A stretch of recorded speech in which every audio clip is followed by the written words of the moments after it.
or in a one place where like a newcomer could look at something and see what Occupy Nashville is doing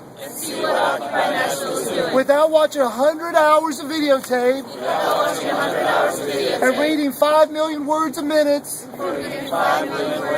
They could just see all the relevant proposals and the way we do things. Is that what you're saying?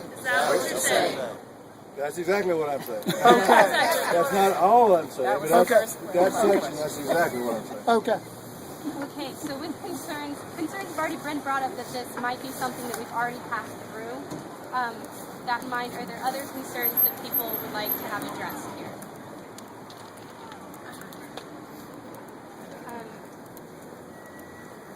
Again, I think a lot of this has already been reiterated. I would like to suggest that it go through committees and be sorted out so that the things that have not already been dealt with can be dealt with in the proper fashion.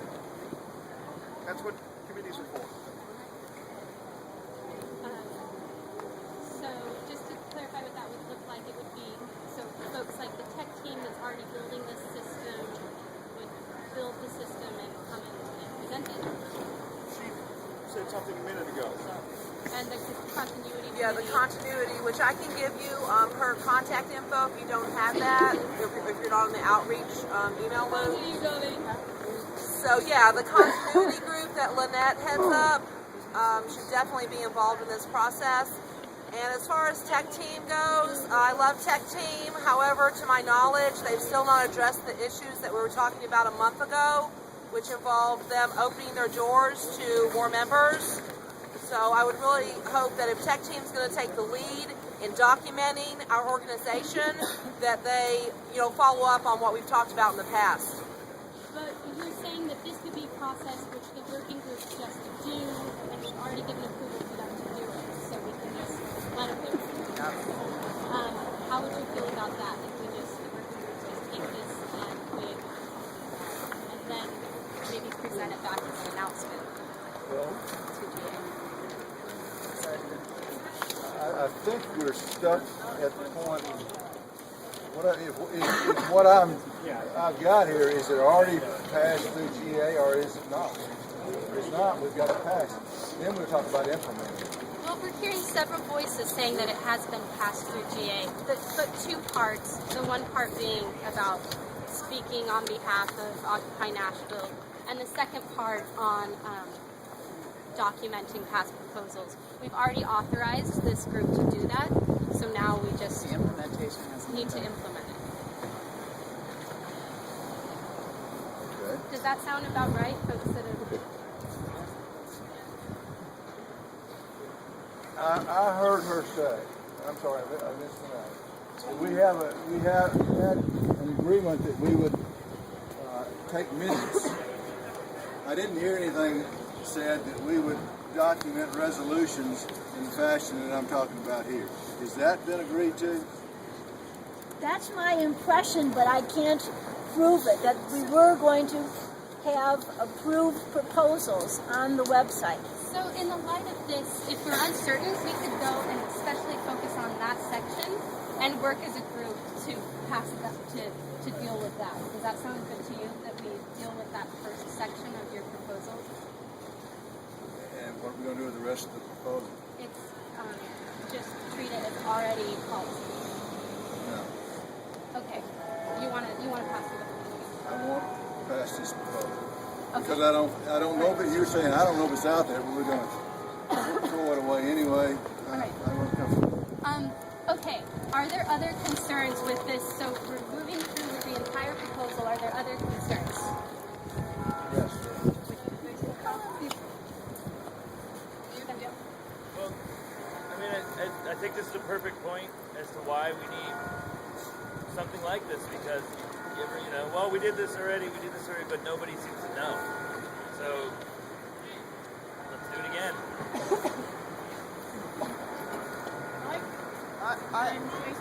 I have no problem with the record-keeping part being tweaked and worked on.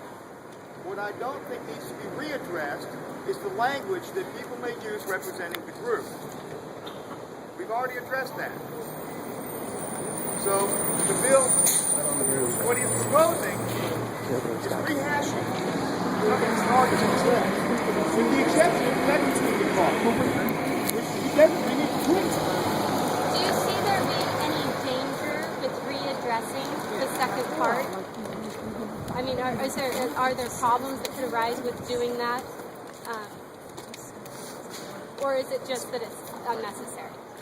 One, it's unnecessary, and two, language is a very powerful thing.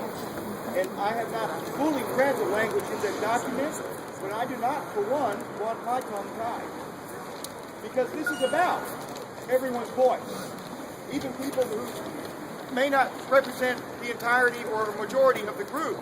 We're supposed to put their voice out there too. Think about that as a friendly amendment, and other folks will be thinking how to address that concern in the amendment. Okay, so we have Clayton and then Jason. And did I miss anyone else? My concern is about the part of not having endorsed any political party philosophy. Can we mic check? It might infringe on the personal beliefs of any of the 99. That's the phrase on the personal Hey, beliefs. she can't hear down there.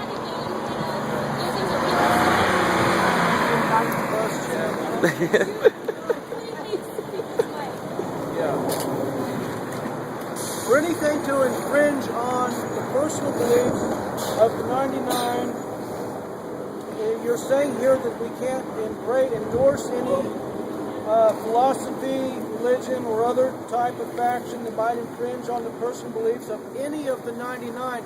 There is no thing that all of the 99 can agree on. We've got to be able to focus on what the difference between the abuses of the power of the 1% against the 99 are. This is self-defeating. You will always find somebody that will disagree with any and every kind of endorsement that this occupation wants to make.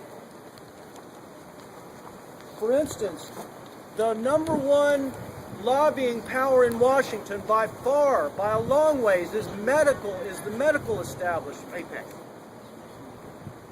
In order to take that on, we need to be able to endorse alternative medicine, for instance, because that's one of the things that can undermine the powers of the 1%, that where power is being abused against the 99%. So you'll always find somebody in the 99% who has a personal belief that's going to be self-defeating there. That's the concern. So that language needs to be changed. I'd like to address it. I try to say it expressly here. We're a very diverse group.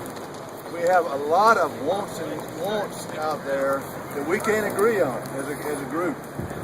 We have very few things. As a matter of fact, I only know of about 2 or 3 things that this group believes in, and that is the power of the corporations infringing on our personal rights in the political process.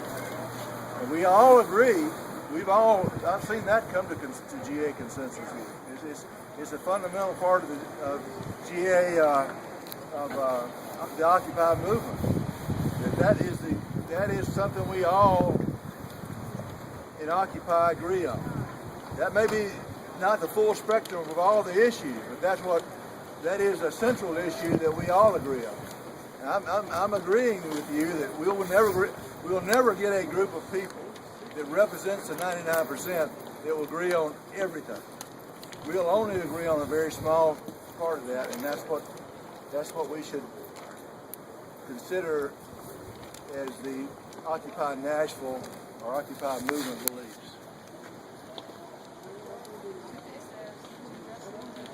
In other words, So that needs to be changed to So say think about that infringe for a friendly amendment. on consensus. Jason and then Mike.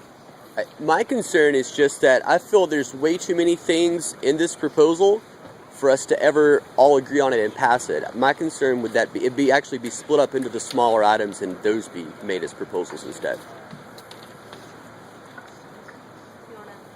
I still want to vote. not a vote. Just point of process. Point of process, not a I vote. want to It bring is it to not a consensus. vote. I'd like to bring this to Can you consensus. clarify that, please? It's not a vote. Yes, not a vote. Can you explain that, please? It's not a vote. So, yeah, just really quickly as consensus, what we're trying to do is find something that we as a group can all appreciate, can all feel comfortable passing forward. So It's not it does make it a lot easier if we can evolve ideas to consider other perspectives. So Mike is next on stack. My concern is that we lose the power that we have if we begin to limit anyone's speech here. A recent article describes Nashville's group, Occupy Nashville, as one of the most vibrant, headline-grabbing occupations in the country. This is in part due to the fact that we have a big tent here, and we don't stifle any speech, and we don't limit the way in which that speech is allowed to be expressed.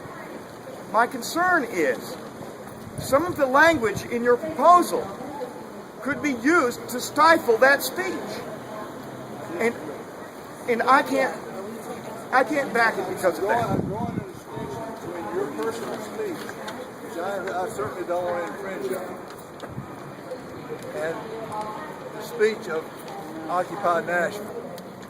Occupy Nashville has only a few things, and those are covered through resolution that it believes, and we believe as a group. I'm not trying to limit anyone's personal speech.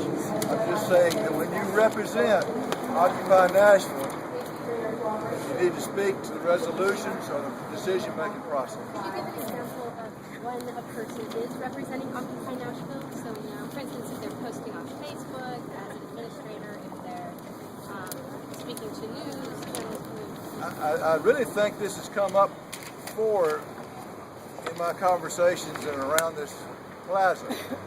We have decided before that when it came to speaking with the press, for example, we would distinguish between this is what I personally believe and this is what Occupy Nashville believes. When we say this is what, when someone from the press asks us, what do you really want? Occupy Nashville believes this. I have some personal concerns around this. That's my personal thoughts. But Occupy Nashville, we have documented what we believe. That's in our resolutions. That's what we should speak to. So I'm going to, people are bringing up a lot of ideas that I think make interesting amendments, and I'm going to ask you, are you willing to consider amendments, or do you definitely want to keep the proposal as it is? I really have a direct point to what he just said.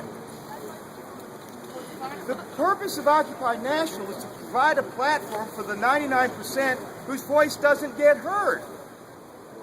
It's not to find one solution. It's to offer a multitude of solutions and see what rises to the top. I, for one, will not stand for limiting all of those solutions being offered. I don't think my proposal, I'm going to speak to that. My proposal, it doesn't address your personal speech at all. We're all here tonight expressing our personal